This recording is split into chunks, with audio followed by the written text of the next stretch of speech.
आप देख रहे हैं हमारा बाइबल अध्ययन कार्यक्रम भारतीय मसीही विश्वासियों के लिए। प्रभु में प्रिय भाइयों बहनों, नमस्कार।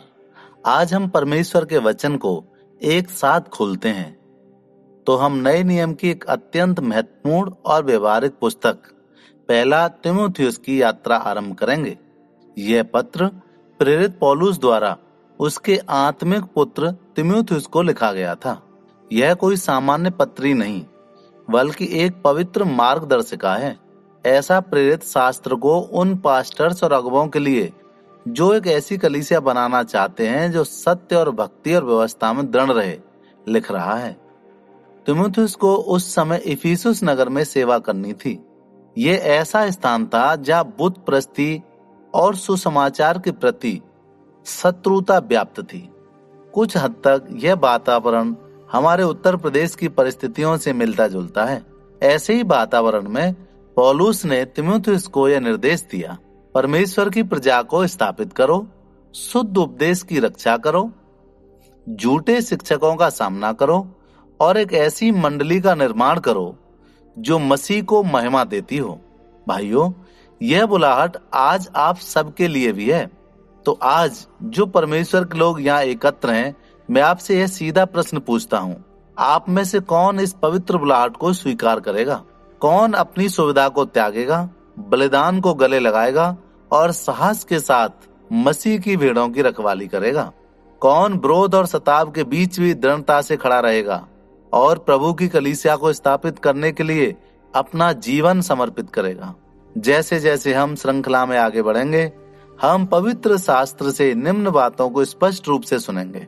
पहला, बुलाहट जो स्वयं परमेश्वर की ओर से आती है। वह मिशन जो मसीह ने हर पास्टर्स और अगुवे को सौंपा है, और वे खतरे जो सत्य को निडरता से प्रचार करने वालों का पीछा करते हैं, और वे कर्तव्य जिन्हें कभी भी नजरअंदाज नहीं किया जा सकता। वे योग्यताएं जो जीवित परमेश्वर की कलीसिया की सेवा करने के लिए आवश्यक हैं। जब हम परमेश्वर के वचन के समीप आते हैं तो यह समझना अत्यधिक आवश्यक है कि शास्त्र को सिखाने और समझने का सही तरीका एक एक शब्द का ध्यान पूर्वक अध्ययन करना है। हर शब्द जो पवित्र आत्मा की प्रेरणा से लिखा गया है, एक विशेष अर्थ को प्रकट करने के लिए चुना गया है। इसलिए वचन की सच्ची शिक्षा का अर्थ है हर पद को ध्यान से पढ़ना, उसके शब्दों को समझना और लेखक की मूल भावना के अनुसार उसका भावार्थ निकालना। ऐसा करने से हम परमेश्वर के वचन का आदर करते हैं और अपने जीवन और सेवकाई को उसके अनुसार ढालते हैं। अब जब यह प्रतिबद्धता हमारे मन में स्पष्ट है, आइए हम साथ मिलकर इस पहले खंड पर एक शब्द जिसका हम अध्ययन करें। हमारे प्रवचन का आज जो मुख्य भाग है वो है पहला तीमुथियुस अध्याय 1 वचन 1 से 7। जब हम पहला तीमुथियुस अध्याय 1 वचन 1 और 2 पर ध्यान देते हैं तो सबसे पहले हम देखते हैं कि पौलुस अपने परिचय में क्या कहता है। वह स्पष्ट रूप से लिखता है, मसीह यीशु का प्रेरित हमारे परमेश्वर उद्धारकर्ता की आज्ञा से और मसीह यीशु जो हमारी आशा है के द्वारा। अब प्रश्न यह है कि जब पौलुस परमेश्वर को हमारा उद्धारकर्ता कहता है तो क्या वो दर्शाना चाह रहा है? वह यह समझा रहा है कि उद्धार की शुरुआत हमसे नहीं, परमेश्वर से होती है। उद्धार में पहला कदम मनुष्य नहीं बल्कि स्वयं परमेश्वर ठहरते हैं। पौलुस का जीवन इसका जीवंत उदाहरण है। वो कभी प्रभु यीशु को खोज नहीं रहा था। इसके विपरीत वो मसीहों को सताने में लगा हुआ था। लेकिन परमेश्वर ने दमिश्क के मार्ग पर उससे मुलाकात की और उसे पूरी तरह बदल दिया। प्रेरितों के काम अध्याय 9 में इसका वर्णन मिलता है। यह घटना स्पष्ट रूप से दिखाती है कि उद्धार तब होता है जब परमेश्वर नीचे झुककर हमें बुलाता है, ना कि जब हम ऊपर चढ़ने का प्रयास करते हैं। फिर पौलुस कहता है कि मसीह यीशु हमारी आशा है। यह कोई अस्थिर कल्पनात्मक आशा नहीं, यह स्थिर, सुदृढ़ और जीवित आशा है। जी हाँ, जो मसीह के क्रूस पर दिए गए बलिदान, उनके पुनरुत्थान और उनके वचनों में निहित है। पतरस का जीवन इसका एक सुंदर उदाहरण है। उसने प्रभु यीशु का 3 बार इनकार किया, अपराध बोध और निराशा में डूबा हुआ था। परंतु पुनरुत्थान के बाद यीशु ने पतरस को ढूंढा, उससे व्यक्तिगत मुलाकात की और न केवल उसे क्षमा किया बल्कि सेवा के लिए बहाल भी किया। इस अनुभव ने पतरस की निराशा को धैर्य और आत्मविश्वास में बदल दिया। यही मसीह है, हमारी जीवित आशा, जो हमें हमारे पाप, शर्म और विफलताओं के ऊपर ले जाती है। पौलुस स्वयं को प्रेरित कहता है। प्रेरित वो होता है जिसे स्वयं मसीह नियुक्त करते हैं और भेजते हैं, विशेष अधिकार और उद्देश्य के साथ। पौलुस ने यह भूमिका खुद से नहीं ली, यह उसे दी गई थी, जैसा कि वो गलातियों अध्याय 1:1 में और अध्याय 1:15 से 16 में भी बार बार कहता है। यह नियुक्ति मनुष्यों ने नहीं परंतु परमेश्वर ने की है। इसलिए जब वो सिखाता है तो वो ईश्वर की ओर से दिए गए अधिकार के साथ सिखाता है। इसके बाद वो तीमुथियुस को विश्वास में अपना सच्चा पुत्र कहकर संबोधित करता है। हालांकि तीमुथियुस पौलुस का जैविक पुत्र नहीं था, लेकिन आत्मिक रूप से उसने उसकी अगुवाई की, उसका मार्गदर्शन किया और एक विश्वास योग्य सेवक के रूप में तैयार किया। हम देखते हैं कि तीमुथियुस की माँ और नानी, उनने उसे बचपन में विश्वास सिखाया था, परंतु पौलुस ने उसे आत्मिक परिपक्वता तक पहुंचाया था और इसे इफिसुस जैसी कठिन जगह में अगुवाई के लिए नियुक्त किया था। यह हमें सिखाता है कि सच्ची शिष्यता क्या होती है। एक आत्मिक रूप से परिपक्व विश्वासी एक नवयुवक या युवा विश्वास में अग्रसर व्यक्ति में समय, प्रेम और शिक्षा का निवेश करता है। अंततः पौलुस ने तीमुथियुस को 3 महत्वपूर्ण शब्दों के साथ अभिवादन किया: अनुग्रह, करुणा और शांति। साथियों, अनुग्रह का अर्थ है परमेश्वर की वो कृपा जो हमें बिना किसी योग्यता या पात्रता के मिलती है। हम उसे कमा नहीं सकते, ना ही उसके योग्य बन सकते हैं, फिर भी परमेश्वर उसे उदारता से देता है। पौलुस का जीवन स्वयं अनुग्रह का एक सुंदर उदाहरण है। वह पहले मसीहों का सताव करता था, उन्हें मारता था, फिर भी परमेश्वर ने उसे अनुग्रह पूर्वक प्रेरित के रूप में बुलाया और नियुक्त किया। करुणा का अर्थ है परमेश्वर हमारे पाप के दंड को रोक लेता है और हमें दया दिखाता है। पतरस को ही देखिए, उसने यीशु का 3 बार इनकार किया। वो न्याय का पात्र था, फिर भी प्रभु यीशु ने पुनरुत्थान के बाद उसे क्षमा किया, बहाल किया और सेवा में पुनः नियुक्त किया। यह करुणा का एक अद्भुत चित्र है। शांति, परमेश्वर के साथ हमारे मेल मिलाप से उत्पन्न गहरी शांति, सुरक्षा और स्थिरता।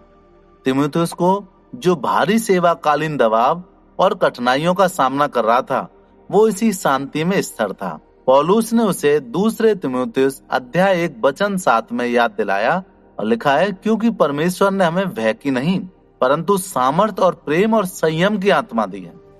इसीलिए तीमुथियुस को शांति प्राप्त थी, अशांति के मध्य भी, क्योंकि वो मसीह में स्थिर था।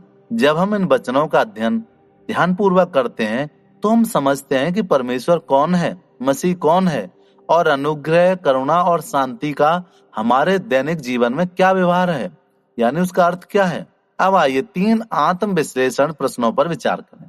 क्या आप व्यक्तिगत रूप से यीशु मसीह की आशा, करुणा और अनुग्रह का अनुभव करते हैं? दूसरों को प्रभु के पास लाने से पहले यह आवश्यक है कि यह आशा, अनुग्रह आपके हृदय को पहले गहराई से बदल दें। क्या आपका जीवन पौलुस की तरह मसीह के प्रति पूर्ण समर्पित और भक्ति को दर्शाता है? अपने हृदय का ईमानदारी से परीक्षण करें। क्या मसीह आपका सर्वोच्च प्रेम और खजाना है?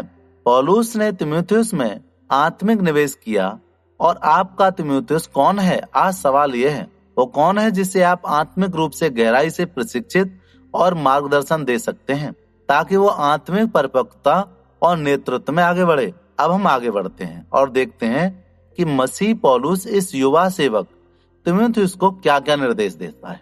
कलीसिया की अगुवाई कैसे करनी है, उसे कैसे स्थापित करना है, कैसे उसका संचालन करना है और कैसे उसे सुव्यवस्थित रूप से बनाए रखना है। पद 1 से 4 में जब हम ध्यान देते हैं तो पौलुस तीमुथियुस से कहता है कि वो कथाओं और अनंत वंशावलियों में उलझने से बचे। ये सब चर्चाएं भटका देती हैं और कलीसिया के मुख्य उद्देश्य से लोगों का ध्यान हटा देती हैं। इसके विपरीत पौलुस तीमुथियुस को प्रेरित करता है कि वह स्वयं को समर्पित करे परमेश्वर की उस योजना को आगे बढ़ाने में जो केवल विश्वास के द्वारा कार्यान्वित होती है। अब यहाँ पौलुस जिस शब्द का उपयोग करता है उसका हमें ध्यान देना है, और उस शब्द का मतलब है घर का प्रबंधन। जी हाँ, वह विश्वसनीय सेवक होता है जिसे घर का मालिक अपने संसाधनों, आर्थिक व्यवस्थाओं और जिम्मेदारियों को संभालने के लिए नियुक्त करता है। पौलुस इस शब्द का प्रयोग एक सुंदर चित्र के रूप में प्रस्तुत करता है।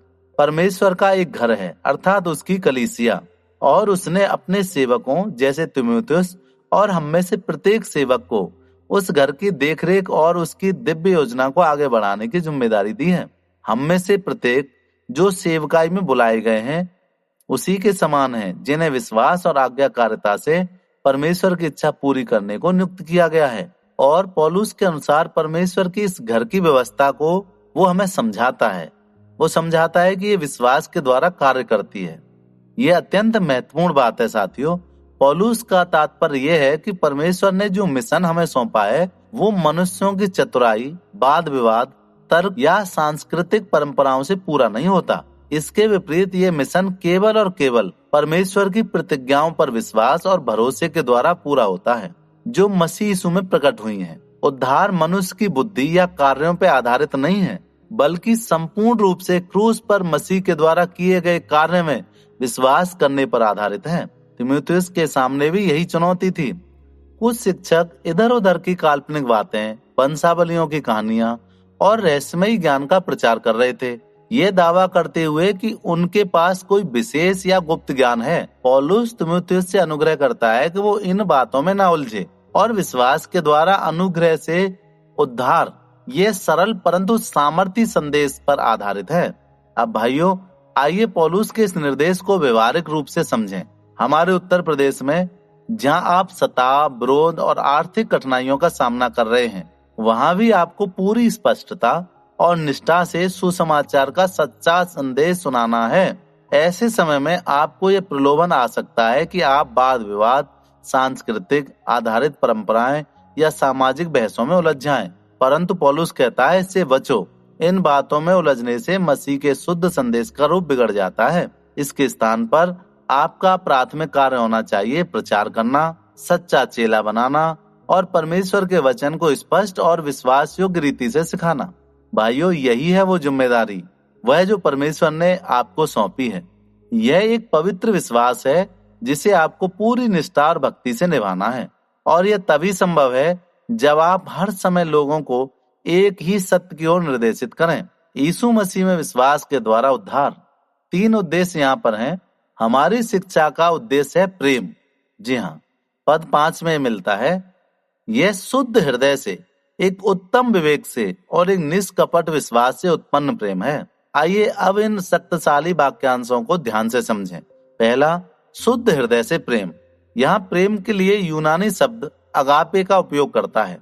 यह वो प्रेम है जो परमेश्वर की ओर से आता है, निस्वार्थ, बलिदानी और बिना किसी प्रत्याशा के। यह प्रेम अपने आप को दूसरों की भलाई के लिए अर्पित कर देता है, बिना किसी स्वार्थ या लाभ की इच्छा से। पौलुस ये स्पष्ट करता है कि सच्ची बाइबल आधारित शिक्षा केवल ज्ञान को नहीं बढ़ाती, बल्कि हृदय को परिवर्तित करती है, ताकि उसमें मसीह समान प्रेम उत्पन्न हो। रोमियो 13:10 में यह सिखाया गया है, प्रेम व्यवस्था की पूर्ति है। शुद्ध हृदय से प्रेम का अर्थ ऐसा प्रेम जो छुपे हुए स्वार्थों, दिखावे या व्यक्तिगत एजेंडा से मुक्त हो। एक ऐसा प्रेम जो मसीह के लहू से शुद्ध किए गए हृदय से स्वतः प्रभावित हो। हमारे लिए यहाँ एक विशेष व्यवहारिक शिक्षा है, विशेषकर हमारे उत्तर प्रदेश में जहाँ विश्वासियों को विरोध और सताव का सामना करना पड़ता है। हमारी शिक्षा और उपदेश का उद्देश्य यही होना चाहिए, एक असली निस्वार्थ बलिदानी मसीह प्रेम को उत्पन्न करना। ऐसा प्रेम ही हमारी सबसे शक्तिशाली गवाही बनता है। यह विरोध करने वालों के हृदय को भी कोमल कर सकता है और यीशु मसीह की सच्चाई को प्रत्यक्ष रूप से प्रकट कर सकता है। अब बात आती है शुद्ध विवेक की। वह अंतरात्मा है जिसे परमेश्वर ने हमारे भीतर सही और गलत पहचानने के लिए रखा है। यह अच्छा विवेक वो है जो परमेश्वर की नैतिक व्यवस्था के प्रति संवेदनशील, उत्तरदायी रहता है, जो कि निरंतर पश्चाताप और मसीह के बलिदान पर निर्भरता के द्वारा शुद्ध किया जाता है। इब्रानियों 9:14 में बड़ी सुंदरता से बताता है कि कैसे मसीह का लहू हमारे विवेक को शुद्ध करता है, ताकि हम परमेश्वर की सेवा सच्चाई और स्वतंत्रता से कर सकें। अपराध बोझ के बिना। जब आप ऐसे वातावरण में सेवा कर रहे हो जहां अन्याय, भ्रष्टाचार और सामाजिक दबाव विश्वासी जनों को समझौते की ओर खींच सकते हैं, वहां अच्छा विवेक बनाए रखना अत्यंत आवश्यक है। निरंतर पश्चाताप करते रहें, ईमानदारी, सत्यनिष्ठा और क्षमा को अपनाएं, भले ही लोग आपका अपमान करें या सताएं। इस प्रकार का शुद्ध विवेक आपको निर्भीकता और आंतरिक शांति और नैतिक अधिकार देगा, जो परमेश्वर की प्रजा का नेतृत्व करने के लिए आवश्यक है। तीसरी बात है, पौलुस सच्चे विश्वास की आवश्यकता पर बल देता है। सच्चा विश्वास, इसका अर्थ है ऐसा विश्वास जो कपट से रहित हो, जो वास्तविक, ईमानदार और सच्चा हो। पौलुस इस विश्वास की तुलना बनावटी धार्मिकता या केवल बाहरी आडंबर से करता है। सच्चा विश्वास वो होता है जो दिल से आता है, जो पूरी तरह से मसीह पर निर्भर करता है, विशेष रूप से कठिनाइयों और अनिश्चितताओं के समय में। रोचक बात यह है कि पौलुस ने जो शब्द हमारे लिए प्रयोग किया है, वहां वो अभिनेता की तरह हमें समझाता है। जैसे अभिनेता नकाब पहनकर अलग अलग पात्रों की भूमिका निभाते थे, जिससे उनकी असली पहचान छुप जाती थी। पौलुस इस शब्द का उपयोग कर रहा है ताकि हम ये समझ सकें कि विश्वास का कोई नकाब नहीं होता है, केवल दूसरों को दिखाने के लिए नहीं, बल्कि पूरी तरह से सच्चा और पारदर्शी हो। विश्वास हमारा सच्चा और पारदर्शी होना चाहिए। उत्तर प्रदेश जैसे राज्य में जहां राजनीतिक अस्थिरता, आर्थिक दबाव और सताव की घटनाएं सामान्य हैं, वहां ऐसे सच्चे निष्कपट विश्वास की आवश्यकता और भी अधिक है। ऐसा विश्वास परमेश्वर की संप्रभुता को थामे रहता है, यह जानते हुए कि परिस्थितियां कैसी भी हों, नियंत्रण परमेश्वर के हाथों में ही है। एक दूसरे को मसीह पर और अधिक निर्भर रहने के लिए उत्साहित करें और ये स्मरण दिलाते रहें कि हमारी सुरक्षा न सरकार में है, न अर्थव्यवस्था में, बल्कि हमारी सुरक्षा परमेश्वर में है। हे भाइयों, जब हम इन तीन बातों को पूरी ईमानदारी से अपनाते हैं, शुद्ध हृदय से प्रेम, अच्छा विवेक और सच्चा विश्वास, तब हम पौलुस की शिक्षा के केंद्र को पूरा करते हैं और मसीह की स्पष्ट छवि इस संसार में प्रकट करते हैं। तीन कर्तव्य जो हमें बताए गए हैं, पौलुस ने तीन कर्तव्य तीमुथियुस को बताए।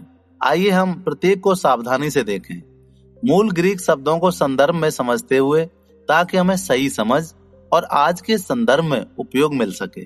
पौलुस तीसरे पद में कहता है, जैसे मैंने तुझे समझा दिया था कि तू इफिसुस में ठहर जा।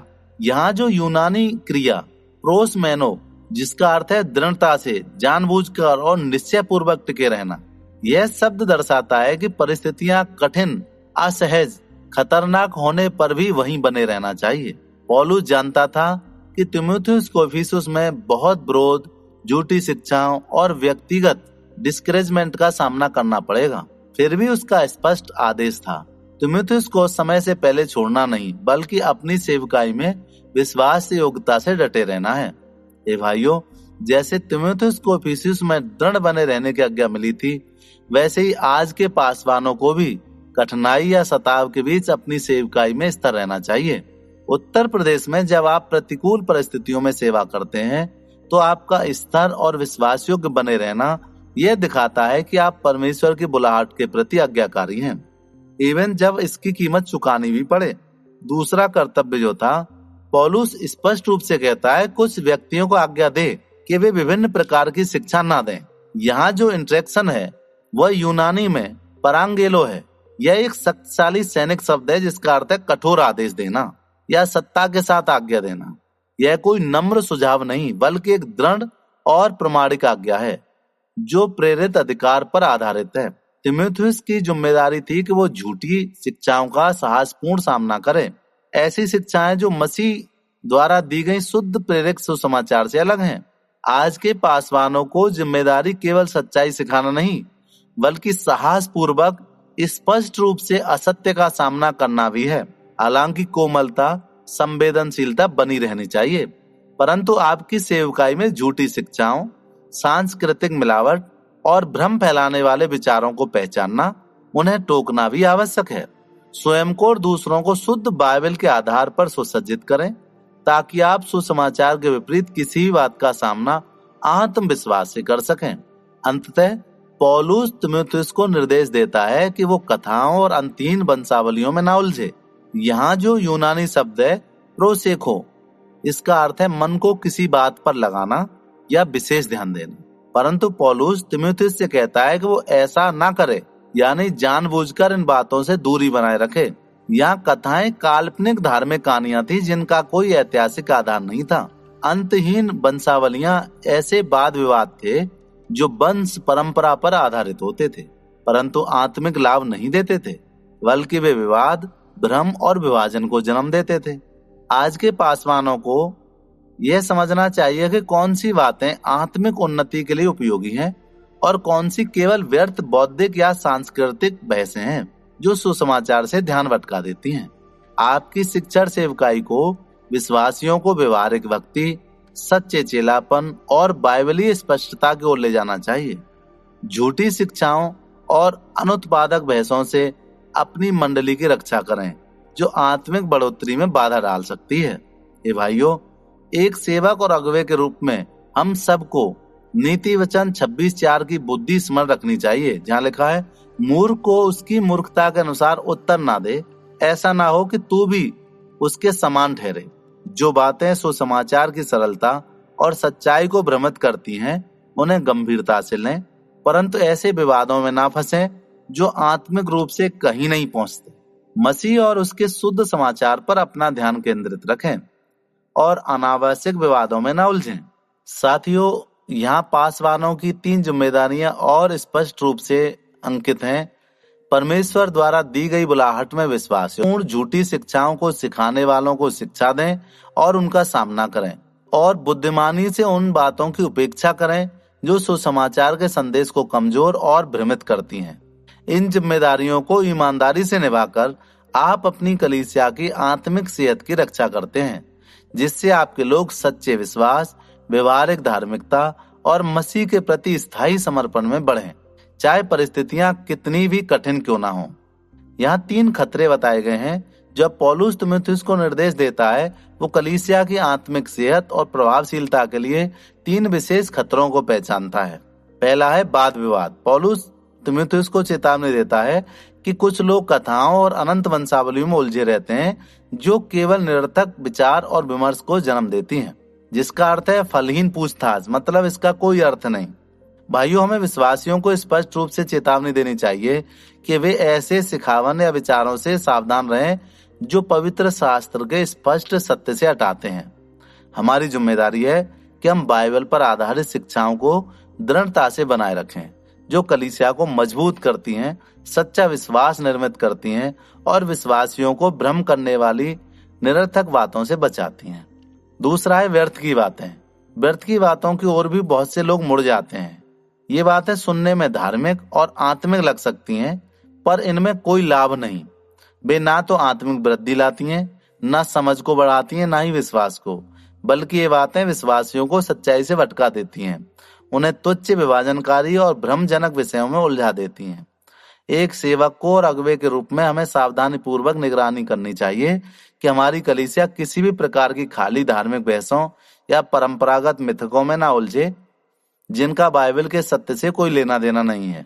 हमें यह सुनिश्चित करना चाहिए कि हमारी कलीसिया की शिक्षा सुस्पष्ट, बाइबल आधारित और आत्मिक परिपक्वता की ओर ले जाने वाली हो, जिससे मसीह में एकता और वास्तविकता बढ़ सके।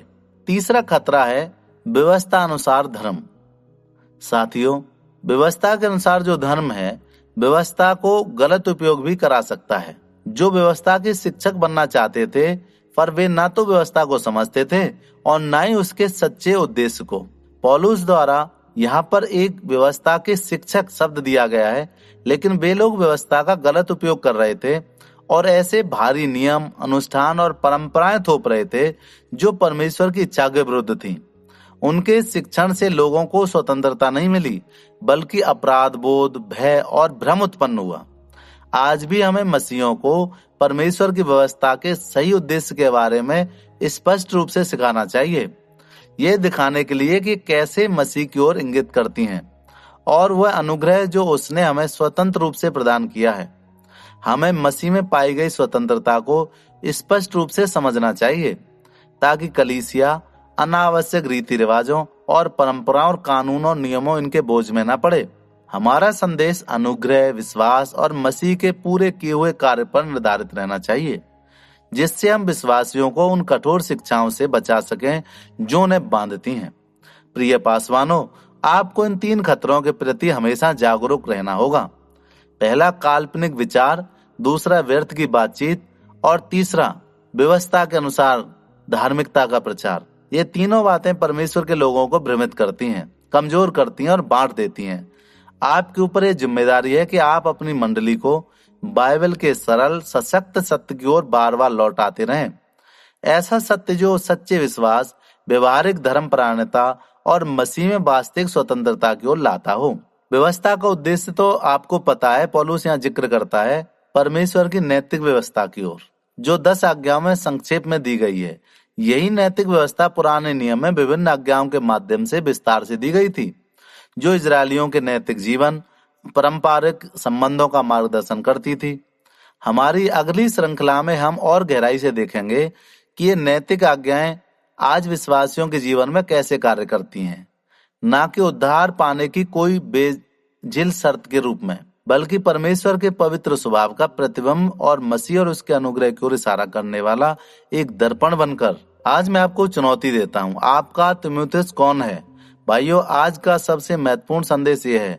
पौलुस स्पष्ट रूप से कहता है कि हर सच्चे शिक्षण का लक्ष्य है शुद्ध हृदय से प्रेम, अच्छी अंतरात्मा और कपट रहित विश्वास। यही आपका निशाना है, यही आपका लक्ष्य है। तो अब आज ही एक ठोस कदम उठाइए, एक युवा अगवा का चुनाव कीजिए जो आपका तीमुथियुस बन सके। उसका नाम लिखिए, उसके लिए रोज प्रार्थना करना शुरू कीजिए और इसी हफ्ते उससे मिलकर आत्मिक मार्गदर्शन देना शुरू कीजिए। क्यों जरूरी है? क्योंकि यदि आप जानबूझकर और नियमित रूप से अगली पीढ़ी के अगुवों को प्रशिक्षित नहीं करते तो आपकी कलीसिया उत्तर प्रदेश में टिक नहीं पाएगी। यदि आपके अंदर कोई एक और अगवा नहीं उठता तो मंडली में भ्रम, परंपराओं और कानूनी धर्म के प्रति झुकाव आ जाएगा।